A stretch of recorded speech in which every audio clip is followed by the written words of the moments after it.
इसी तरह के वीडियो पाने के लिए एंड जीके क्यूज के लिए सब्सक्राइब करें एंड सपोर्ट करें।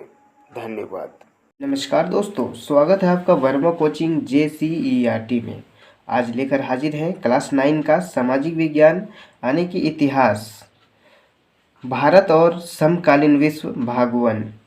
इसमें हम दूसरा क्वेश्चन है कि फ्रांसीसी समाज के किन तबकों को क्रांति का फायदा मिला क्लास 9 का और इतिहास कौन से समूह सत्ता छोड़ने के लिए पढ़ेंगे अध्याय दो। हालांकि यह शुरू में आगे क्रांति के नतीजे से समाज को किन समूहों को अध्याय दो में उच्च वर्ग के लोग जो प्रथम और द्वितीय वर्ग में आते थे। पहला है यूरोप में समाजवादी फ्रांसीसी क्रांतियों का एक महत्वपूर्ण कारण सामाजिक और समानता था। मेडलिन के अनुसार 1789 ईसा में व्यापारी अदालत की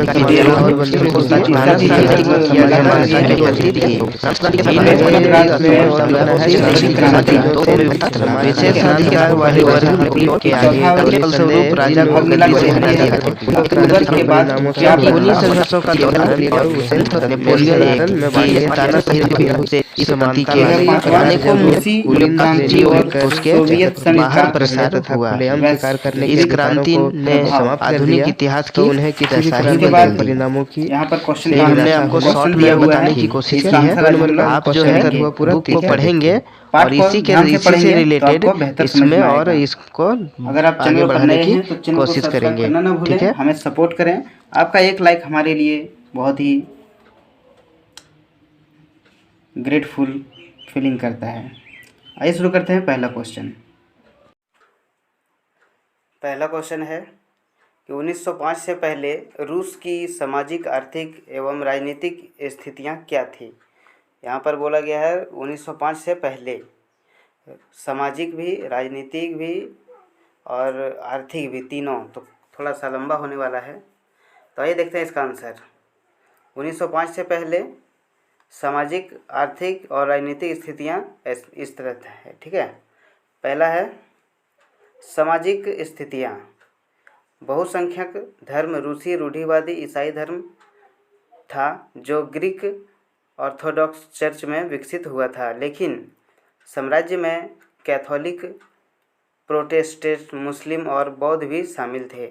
गैर रूसी राष्ट्रीयताओं के साथ रूसी राष्ट्रीयताओं के समान व्यवहार नहीं किया गया।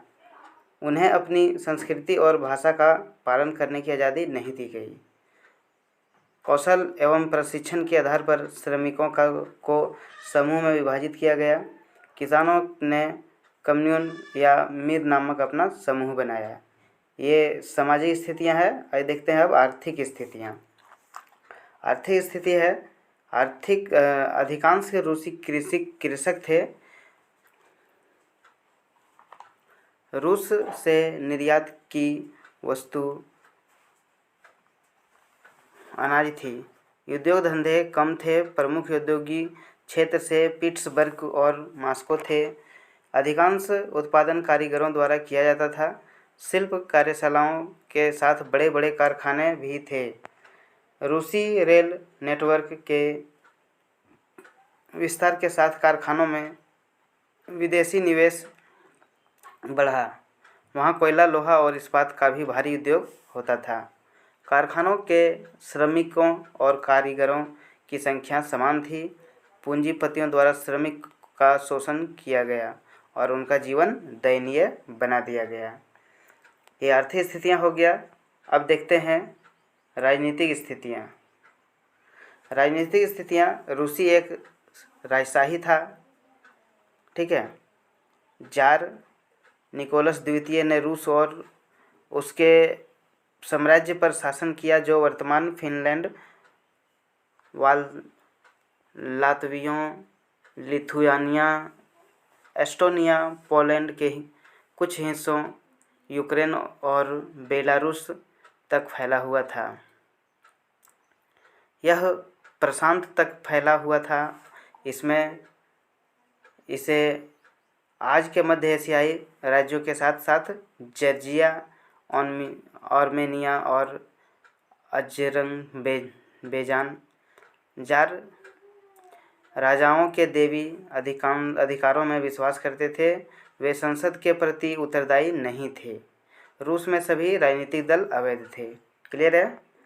दूसरा क्वेश्चन है कि 1917 से पहले रूस में कार्यशील जनसंख्या यूरोप के अन्य देशों से किस प्रकार भिन्न थी। तो इसका आंसर है कि यूरोपीय देशों में कामकाजी आबादी रूस की तुलना में अधिक एकजुट थी। इंग्लैंड और जर्मनी में श्रमिकों ने संघ बनाए और बेहतर जीवन और कामकाजी परिस्थितियों के लिए संघर्ष किया। संकट में फंसे श्रमिकों की मदद के लिए इन एसोसिएशनों द्वारा फंड स्थापित किए गए थे। यूरोपीयों देशों में मजदूर काम के घंटे कम करने और वोट देने का अधिकार की मांग को लेकर एकजुट थे। श्रमिक संघ ने भी राजनीतिक दलों का समर्थन किया और अंततः स्वयं राजनीतिक दल बनाए। ब्रिटेन में लेबर पार्टी और फ्रांस में सोशलिस्ट पार्टी समाजवादियों और ट्रेड यूनियनवादियों द्वारा संगठित राजनीतिक दलों के उदाहरण हैं। यूरोप में कामकाजी आबादी के कुल विपरीत रूसी श्रमिक एकजुट नहीं थे। श्रमिकों को उनके व्यवसाय के आधार पर विभाजित किया गया था।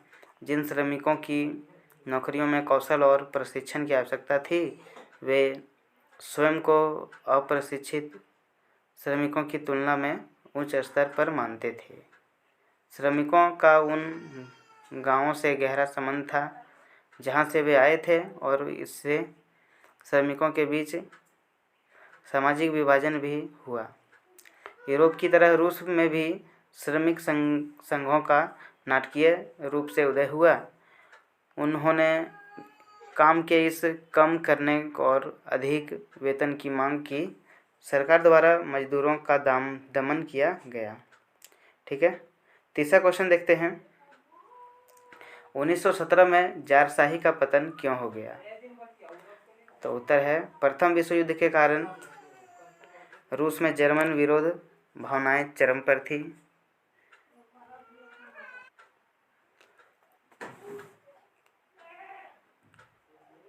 इसके अलावा जारीना अलेक्जेंड्रा के जर्मन मूल और गरीब सलाहकारों ने निरंकुशता और अलोकप्रिय बना दिया।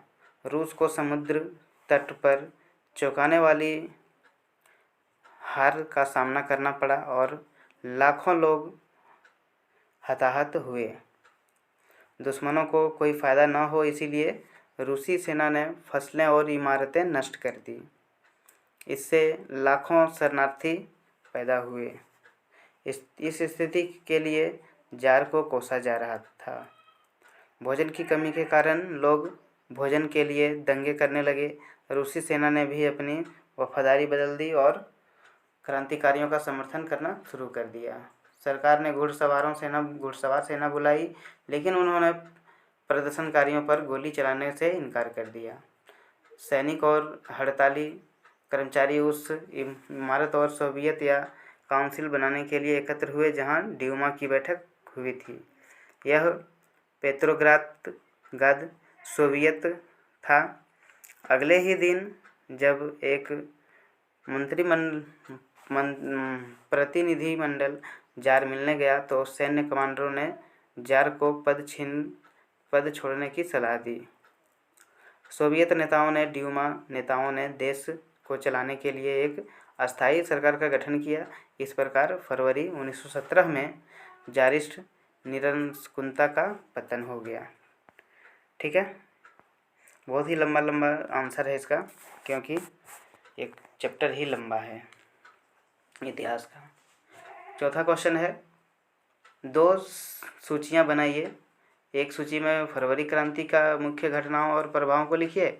देखिए, मुख्य घटना भी और प्रभाव भी, तो लंबा क्यों नहीं होगा।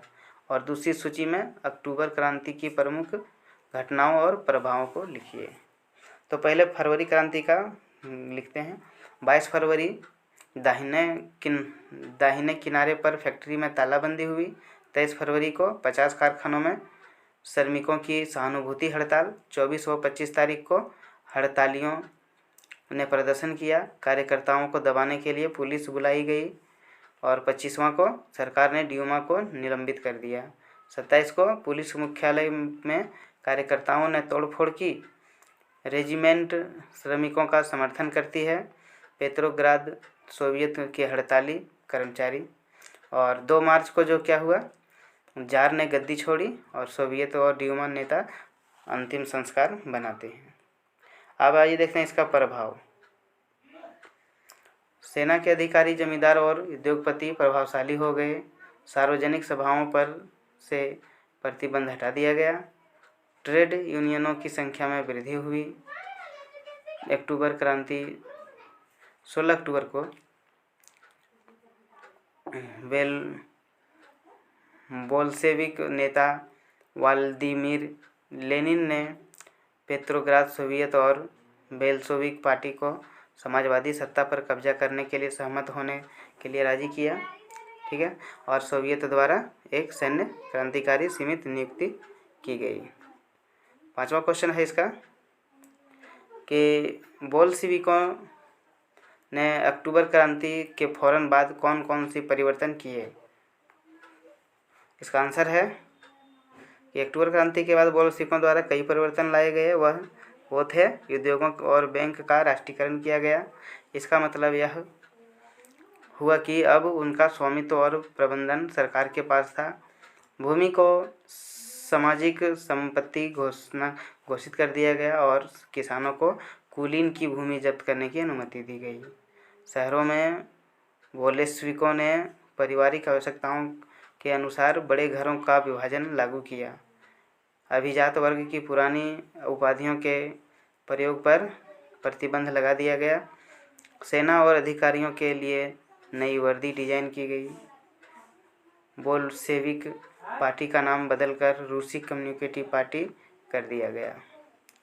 अपने राजनीतिक सहयोगियों के विरोध के बावजूद बोल्शेविकों ने जर्मनी के साथ साथ शांति स्थापित की और प्रथम विश्व युद्ध से हट गए।